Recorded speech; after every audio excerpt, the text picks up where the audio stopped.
ابنك ذكي جدا، بس كل مرة تقعدي معاه تذاكره بتحسي ان في حاجة غلط. مش بيركز، مش بيكتب، مش عايز يكتب، بينسى كل حاجة بسرعة. تعالي نشوف ايه التفسير المناسب للي بيحصل ده. مرات كتير بنحس ان ولادنا اذكياء، لكن مش عارفين يذاكروا ولا يركزوا ولا حتى يحفظوا جدول الضرب. ونبدأ نسأل نفسنا، هو في ايه؟ ابني غبي ولا مدلل؟ الحقيقة ولا ده ولا ده. ممكن يكون عند ابنك حاجة اسمها صعوبات تعلم. طيب تعرفي ازاي؟ تعالى اقولك على 5 علامات مهمة جدا لوجود صعوبات التعلم. العلامة الاولى، مش بيفهم التعليمات البسيطة. يعني تقوليله هات الشنطة من اوضتك وحط الكراسات في الدرج، يرجع يقولك كنت بتقولي ايه؟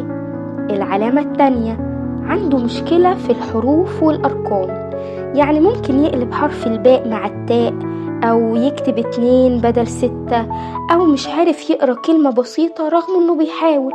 العلامة التالتة، خطه سيء جدا ومش بيعرف يمسك القلم صح.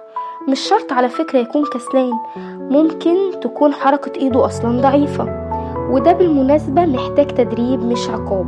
العلامة الرابعة، نسيان غير طبيعي، بينسى الحروف والتعليمات واسم مدرسته. العلامة الخامسة، كره المدرسة أو الخوف منها. ممكن ده يكون بسبب إنه حاسس إنه مش قادر يتعلم زي زمايله.